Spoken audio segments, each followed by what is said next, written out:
James Cameron, Vice Chairman at Climate Change Capital, joins me now. Hi, James. Morning. Did it match your expectations? If I'd said to you a couple of weeks ago, what did you expect? Is this probably as good as we could have expected?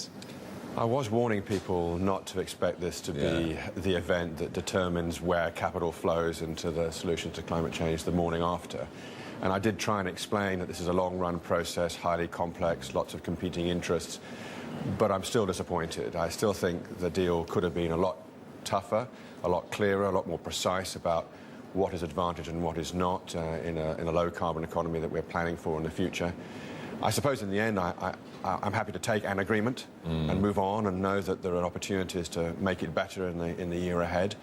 And of course, the US elections and the passage of the US climate change legislation are critical in maintaining momentum. Is this going to get through the Senate or not?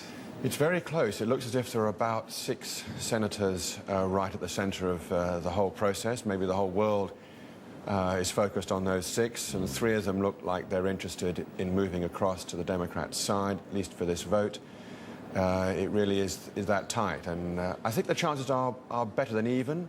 But it's got to be done by the summer. You can't really let this drift into the election season after that. So you'd like to see legislation in place by, say, May or June. China and India, they offered to limit greenhouse gases. I mean, how much should we take away from that? Well, I think it's significant. I think if you were to add up all the positive signals sent over the last few months, of course in advance of Copenhagen, to take the Chinese commitment and the Indian commitment and the fact that Obama managed to bring together a group of critical countries in order to get something through a chaotic and mismanaged system, I regard that as a positive rather than a negative. And I think one should see some hope that those countries will put in place in their own domestic law and with their own domestic policies quite a deal of encouragement for investment in clean technology over several years. I mean, it's not going to happen right away. But do we need legally binding agreements? Can this be achieved without that? I would prefer, it may be my bias and my origins, I think an international agreement matters. I think if you bind yourself, there's something significant in that.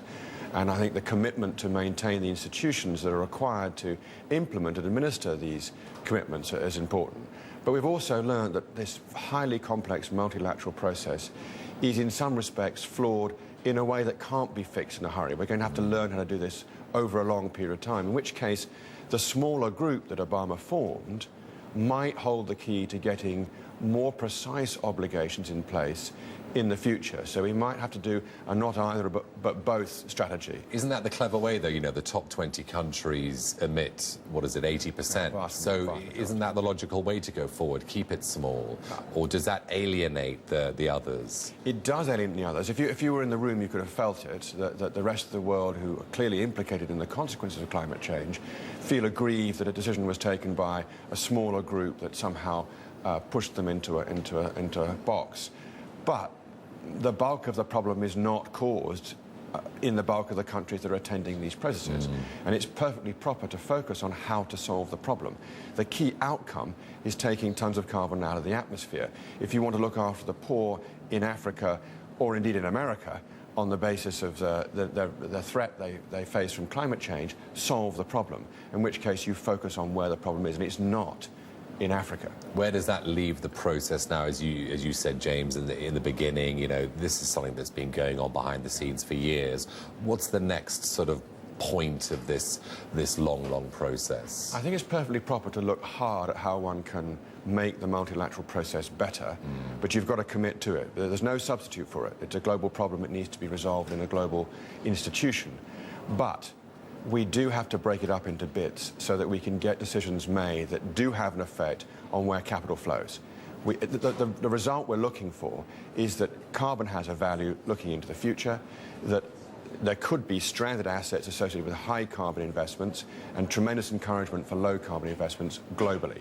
We need agreements that can be fixed on capital flows, and that might not be from a global agreement. It might have to be a combination of something softer globally and more precise and harder regionally and locally. James, thanks very much for joining us today.